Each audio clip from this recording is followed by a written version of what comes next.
ఇతరులు ఆవలిస్తున్నప్పుడు మీరు కూడా ఆవలిస్తుంటారు. అలా ఎందుకు ఆవలింతలు వస్తాయో మీరు ఎప్పుడైనా గమనించారా? చాలామంది ఆవలించడం అనేది నిద్రలేమి, నీరసాన్ని సూచిస్తుందని భావిస్తుంటారు. అయితే దీనికి కూడా ఒక సైన్స్ ఉంది. ఆవలింతలపై ప్రిన్స్టన్ విశ్వవిద్యాలయం పరిశోధన చేసింది. ఇది నిద్రకు సంబంధించినది అనే వాదనను పరిశోధన ఫలితాలు తోసిపుచ్చాయి. ఆవలింత ఎందుకు వస్తుంది? ఒకరు ఆవలింతలు తీస్తే దాన్ని చూసిన వారు కూడా ఆవలించడంపై వివరాలు వెల్లడించారు. మెదడు తనను తాను చల్లగా ఉంచుకునేందుకు ఆవలింత మెదడుకు సంబంధించినదని ప్రిన్స్టన్ యూనివర్సిటీ నివేదిక చెబుతోంది. మెదడు తనను తాను చల్లగా ఉంచుకోవడానికి ఇలా చేస్తుందని వెల్లడించారు. బయట ఉష్ణోగ్రత ఎక్కువగా ఉన్నప్పుడు శరీర ఉష్ణోగ్రత తక్కువగా ఉంటుంది. అదే సమయంలో శీతాకాలంలో శరీర ఉష్ణోగ్రత బయట కంటే ఎక్కువగా ఉంటుంది. అటువంటి పరిస్థితుల్లో మెదడు మరింత ఆక్సిజన్ను లాగడం ద్వారా దాని ఉష్ణోగ్రతను నియంత్రిస్తుంది. ఆవలింతకు వాతావరణానికి కూడా సంబంధం ఉందని చెబుతున్నారు ప్రిన్స్టన్ యూనివర్సిటీకి చెందిన పరిశోధకులు. 180 మంది ఆవలించడాన్ని గుర్తించేందుకు పరిశోధన చేశారు. వీరిలో వేసవిలో 80 మందిని, శీతాకాలంలో 80 మందిని పరిశోధనలో చేర్చారు. వీటికి సంబంధించిన పరిశోధన నివేదికను పోల్చి చూసినప్పుడు వేసవిలో కంటే చలికాలంలోనే ఎక్కువ మంది ఆవలిస్తున్నట్లు తేలింది.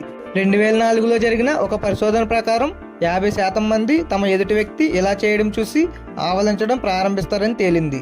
అలాగే ఇతరులను చూసిన తర్వాత మనుషులు ఎందుకు ఆవలిస్తారో తెలుసుకునేందుకు మ్యూనిచ్లోని సైకియాట్రిక్ యూనివర్సిటీ హాస్పిటల్ 300 మందిపై పరిశోధన చేసింది. పరిశోధనలో పాల్గొన్న వ్యక్తులకు ఆవలిస్తూ వీడియోలు చూపించారు. దీని తర్వాత షాకింగ్ విషయాలు వెలుగులోకి వచ్చాయి. వీడియో చూస్తున్నప్పుడు వీళ్ళు 1 నుండి 15 సార్లు ఆవలించారని పరిశోధన నివేదిక చెబుతోంది. ఒక వ్యక్తి ఆవలించడం చూసినప్పుడల్లా అతని మిర్రర్ న్యూరన్ వ్యవస్థ యాక్టివేట్ అవుతుందని పరిశోధకులు చెబుతున్నారు. దీని ప్రత్యక్ష సంబంధం మానవ మెదడుతో ఉంటుంది. మిర్రర్ న్యూరన్ వ్యవస్థ సక్రియం అయినప్పుడు అది ఇతరులను అనుకరించమని మానవులను ప్రేరేపిస్తుందని పరిశోధకులు వెల్లడించారు. ఇది ఫ్రెండ్స్, ఎవరైనా ఆవలించడం చూసి ఇతరులు కూడా ఎందుకు ఆవలిస్తారో అనేది. ఈ వీడియోపై మీరేమనుకుంటున్నారో కామెంట్ చేయండి. మరో మంచి టాపిక్తో నెక్స్ట్ వీడియోలో కలుసుకుందాం. అంతవరకు బాయ్ బాయ్. ఈ వీడియో మీకు నచ్చిందని అనుకుంటున్నాను. నచ్చినట్లయితే లైక్ అండ్ షేర్ చేయండి. ఈ వీడియోపై మీ అభిప్రాయాన్ని కామెంట్ సెక్షన్లో తెలపండి. ఇలాంటి మరిన్ని ఇంట్రెస్టింగ్ ఫ్యాక్ట్స్ గురించి నా ఛానల్ని సబ్స్క్రైబ్ చేసుకోండి. సబ్స్క్రైబ్ చేయడం మాత్రం మర్చిపోకండి.